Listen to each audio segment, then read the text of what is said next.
Assalamualaikum warahmatullahi wabarakatuh. Jumpa lagi dengan saya Catur Febri Nur Syahid. Nah, dalam kesempatan kali ini saya akan membuat konten pembelajaran yang berbeda dari sebelumnya.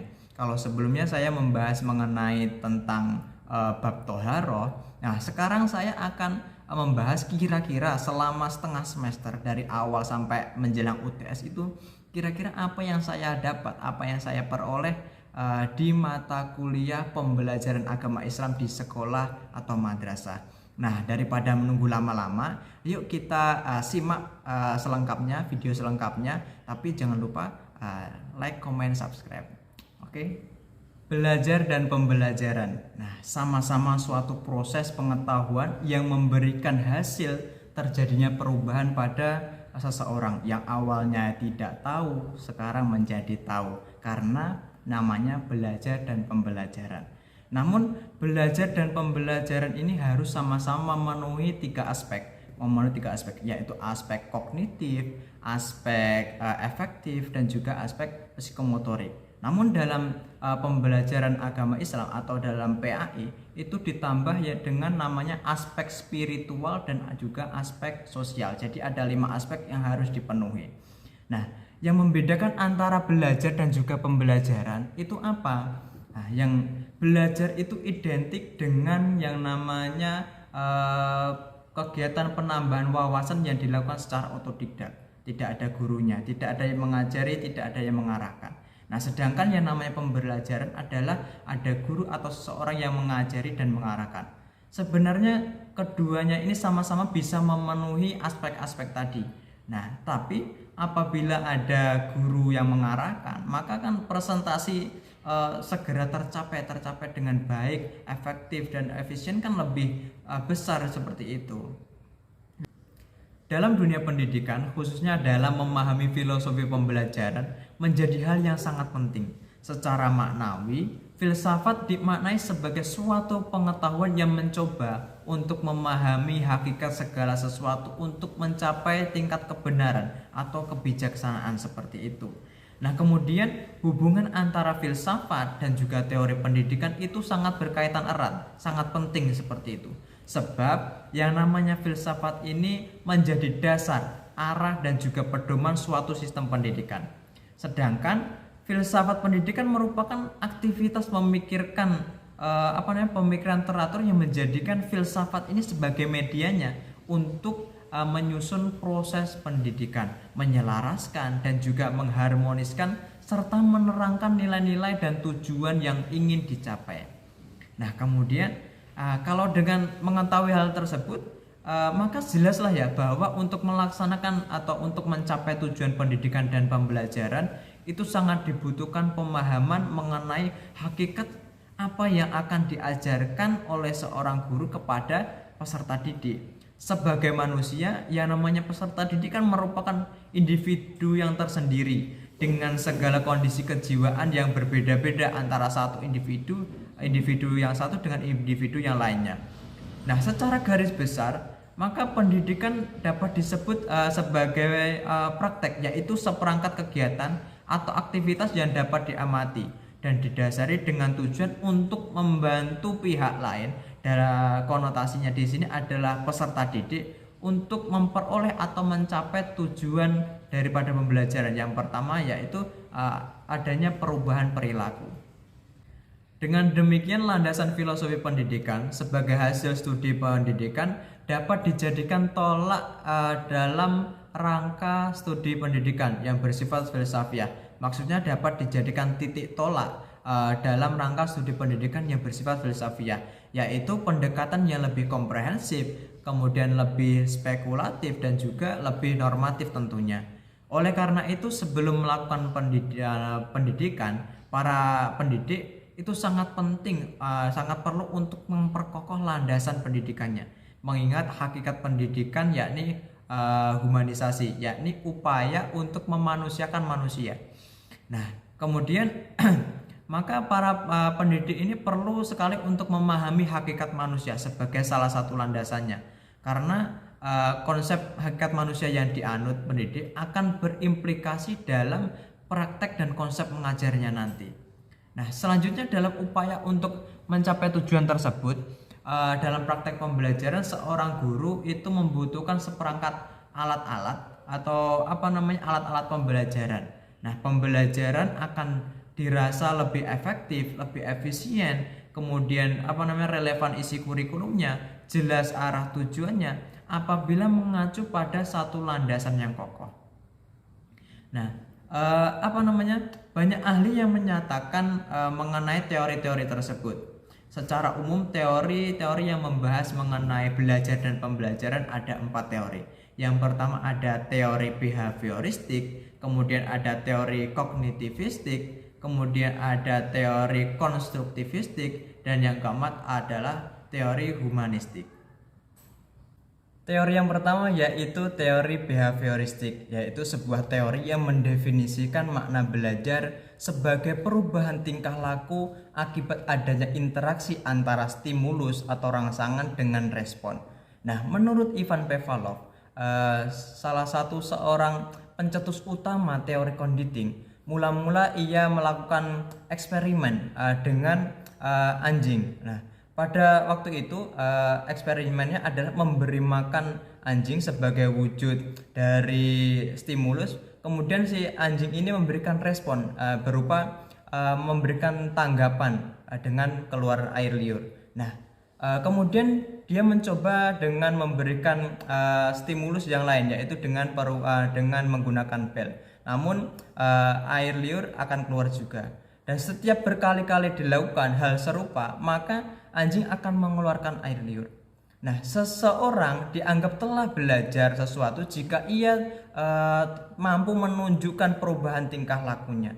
Menurut teori ini, yang terpenting adalah masukan atau input yang berupa stimulus atau rangsangan atau output yang berupa respon. Stimulus adalah apa saja yang diberikan oleh pendidik kepada pembelajar. Sedangkan respon adalah reaksi atau tanggapan pembelajar terhadap stimulus yang diberikan oleh pendidik tersebut.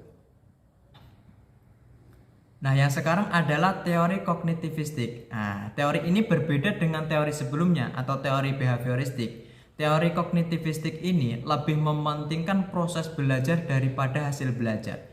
Belajar itu tidak hanya sekedar melibatkan interaksi antara stimulus dan juga dengan respon, namun kemampuan berpikir yang sangat kompleks itu juga menjadi pertimbangan. Ilmu pengetahuan itu dibangun atas diri seseorang melalui proses interaksi yang saling berkesinambungan. Nah, di sini Jean Piaget itu mengungkapkan bahwasanya proses belajar sesungguhnya itu terjadi melalui 3 tahapan. Yang pertama dari tahap asimilasi, kemudian tahap akomodasi, dan yang ketiga ada tahap ekuilibrasi. Nah, tahap asimilasi ini adalah proses pengintegrasian informasi baru ke struktur kognitif yang sudah ada. Kemudian yang namanya tahap akomodasi adalah proses penyesuaian struktur kognitif ke dalam situasi yang baru. Nah, sedangkan yang ekuilibrasi adalah penyesuaian kesinambungan antara asimilasi dan juga akomodasi. Nah, kemudian Piaget ini juga mengemukakan bahwasanya yang namanya proses belajar itu harus disesuaikan dengan tahap perkembangan kognitif yang dilalui oleh siswa, atau dengan kata lain ada klasifikasinya seperti itu. Nah, memasuki ke teori yang ketiga, yakni teori konstruktivisme. Nah, teori ini adalah memahami bahwasanya proses belajar sebagai pembentukan pengetahuan oleh si pelajar itu sendiri. Pengetahuan sesungguhnya sudah ada pada masing-masing individu, dan proses transfer ilmu pengetahuan dari guru itu tidak bisa secara mudah, tidak bisa serta-merta gampang langsung ditransfer kepada peserta didik. Nah, menurut Glaserfeld, Davenport, dan Matthews berpendapat bahwasanya pengetahuan yang dimiliki oleh seseorang itu merupakan hasil konstruk dari tiap-tiap individu, dari masing-masing, seperti itu. Sedangkan Piaget ini menyatakan bahwa pengetahuan itu merupakan ciptaan manusia yang dikonstruk dari pengalaman. Nah, sekarang memasuki ke teori yang keempat atau teori yang terakhir, yakni teori tentang teori humanistik atau lebih kerennya disebut teori yang memanusiakan manusia. Nah, karena menurut saya teori ini adalah teori yang paling abstrak dan teori yang paling ideal dibanding dengan ketiga teori sebelumnya tadi. Dengan kata lain, teori ini lebih tertarik dengan gagasan tentang belajar karena apapun itu dapat dimanfaatkan asal bertujuan untuk memanusiakan manusia. Nah, kemudian menurut Carl Rogers, bahwasanya setiap siswa itu diberikan kebebasan untuk mengambil keputusan, kebebasan untuk berpendapat. Namun, di satu sisi siswa tersebut atau peserta didik harus berani bertanggung jawab akan keputusan yang diambilnya, seperti itu. Nah, kemudian sekarang yang namanya pemahaman tentang pendekatan pembelajaran, strategi pembelajaran, dan metode pembelajaran itu juga sangat penting berkaitannya. Nah, menurut Wiku, pendekatan pembelajaran adalah sudut pandang di mana sudut pandang itu digunakan oleh peserta didik dalam proses pembelajaran. Nah, pendekatan pembelajaran itu berfungsi sebagai suatu pedoman dalam menyusun metode pengajaran yang akan digunakan. Nah, sebagai garis rujukan pelaksanaan proses belajar mengajar dan juga sebagai tolak ukur penilaian proses belajar mengajar yang akan dilaksanakan. Nah, pendekatan pembelajaran menjelaskan bagaimana proses seorang guru mengajar dan bagaimana proses seorang peserta didik belajar dalam menggapai atau mewujudkan cita-cita atau tujuan pembelajaran. Nah, kemudian strategi pembelajaran merupakan cara yang sistematis yang dipilih oleh pendidik yang digunakan untuk pembelajaran untuk menyampaikan materi-materi sehingga akan mempermudahkan dalam proses transfer ilmunya, sehingga akan pembelajaran itu dapat mencapai pembelajaran yang lebih efektif dan juga efisien. Nah, strategi pembelajaran itu harusnya juga mengandung penjelasan tentang metode dan juga teknik. Metode dan teknik apa yang akan digunakan selama proses pembelajaran. Dengan kata lain, strategi pembelajaran ini cakupannya lebih luas daripada metode dan teknik pembelajaran. Nah, hal itu juga selaras dengan pendapat J.R. David bahwasanya strategi pembelajaran itu dapat diartikan sebagai perencanaan yang berisi tentang rangkaian kegiatan yang didesain semenarik mungkin supaya dapat mencapai tujuan pendidikan secara efektif dan juga efisien. Dalam proses pembelajaran itu yang namanya metode pembelajaran dalam prakteknya itu terdapat banyak sekali ragam jenisnya dalam metode pembelajaran dan penerapannya. Misalnya ada metode proyek, kemudian ada metode eksperimen, ada juga metode sosiodrama, ada metode diskusi, demonstrasi, dan lain sebagainya. Nah, saking banyaknya metode pembelajaran sebagai seorang tenaga pendidik, sebagai seorang guru, itu harus pinter-pinter, harus pandai-pandai untuk berkreasi, kemudian pandai-pandai untuk memvariasikan antara metode satu dengan metode yang lain, supaya si peserta didik ini tidak jenuh dengan pembelajaran yang hanya menggunakan satu metode pembelajaran saja. Nah, selanjutnya kita memasuki ke pembahasan terakhir sebelum UAS, yakni membahas tentang evaluasi pembelajaran. Nah, seperti yang kita ketahui bahwasanya suatu evaluasi itu kan proses untuk mendapatkan data informasi yang diperlukan dalam menentukan sejauh mana dan bagaimana pembelajaran telah berjalan, itu pembelajarannya berjalan dengan baik atau tidak. Kalau berjalan dengan kalau belum baik, gimana ngambil solusinya, gimana ngambil langkah biar pembelajaran itu menjadi lebih baik. Kalau pembelajaran sudah baik, gimana caranya untuk mempertahankan, menjaga kualitasnya itu agar tidak turun. Nah, sehingga banyak sekali aspek-aspek atau faktor-faktor yang menjadi pertimbangan ketika akan mengadakan evaluasi.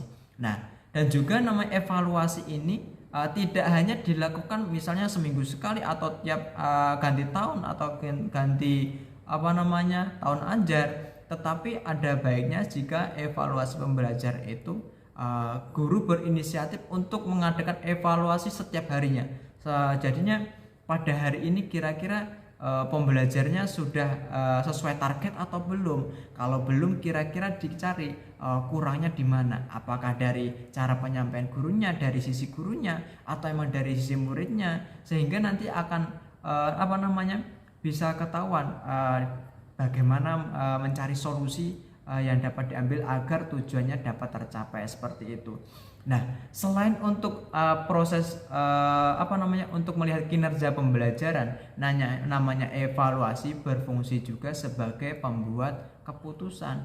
Proses evaluasi bukan sekedar mengukur sejauh mana tujuan tercapai atau belum, tetapi digunakan juga untuk mengambil keputusan.